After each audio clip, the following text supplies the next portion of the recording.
Hello everyone. आज हम क्रिया विशेषण का एक क्विक रिकैप देखेंगे। सबसे पहले कर लेते हैं इसकी परिभाषा। इसकी परिभाषा है क्रिया विशेषण। जैसे कि इसके नाम से ही पता चल रहा है कि वे शब्द जो क्रिया शब्दों की विशेषता बताते हैं। क्रिया का मतलब होता है काम करने वाला, काम का करना या होना। जैसे वह बहुत तेज़ दौड़ा। अब दौड़ा क्रिया है जिसकी विशेषता है कि वह बहुत तेज़ी से दौड़ा। तो यहाँ पे तेज शब्द जो है वो क्रिया विशेषण है, क्योंकि यह क्रिया शब्द दौड़ा की विशेषता बता रहा है। अब इसके भेदों को देख लेते हैं।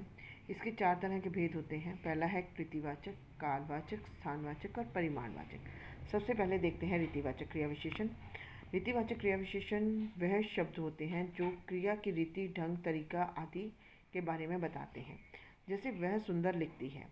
अब यहाँ पर जो सुंदर शब्द है ये रीतिवाचक क्रिया विशेषण का उदाहरण है, क्योंकि अगर हम प्रश्न करें कि वह कैसा लिखती है तो हमें उत्तर मिल रहा है कि वह सुंदर लिखती है।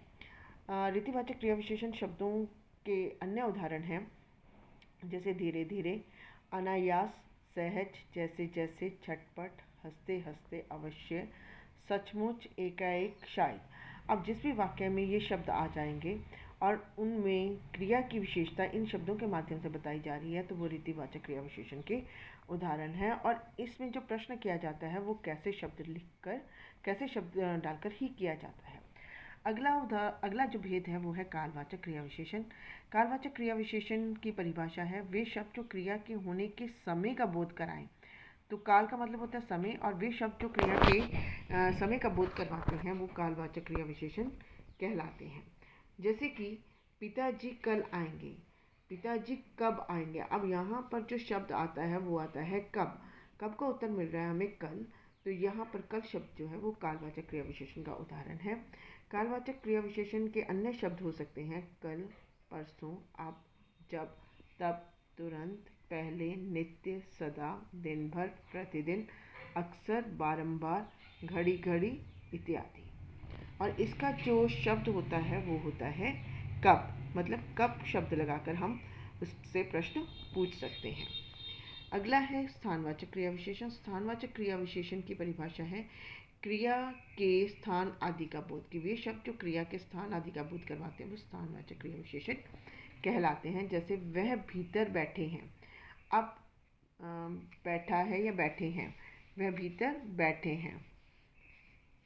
तो अब यहाँ पर बैठना क्रिया है और इसकी विशेषता है कि वो अंदर बैठे हुए हैं। भीतर का मतलब होता है अंदर, तो ये हो जाएगा आपका स्थानवाचक क्रिया विशेषण का उदाहरण। इसके अन्य शब्द हो सकते हैं पास, दूर, निकट, अंदर, बाहर, यहाँ, वहाँ, जहाँ, ऊपर, नीचे, सामने, पीछे, दाएं, बाएं आदि। और इसमें जो प्रश्न पूछा जाता है वो कहाँ शब्द लगाकर पूछा जाता है। नेक्स्ट है परिमाणवाचक क्रिया विशेषण।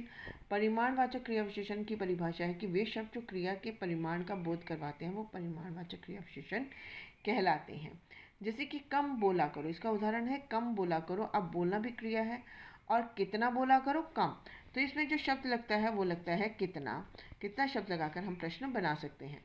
इसके अन्य शब्द हो सकते हैं इतना, कितना, उतना, ज़रा, थोड़ा, कम, पर्याप्त, भारी आदि। तो ये हमने पढ़ा क्रिया विशेषण, जिसमें हमने इसकी परिभाषा पढ़ी और इसके चारों भेदों के विषय में जाना और इनमें आने वाले अन्य शब्दों के विषय में भी जाना। उम्मीद करती हूँ कि आपको यह सबक समझ में आया होगा। पसंद आए तो प्लीज़ लाइक और शेयर ज़रूर करें।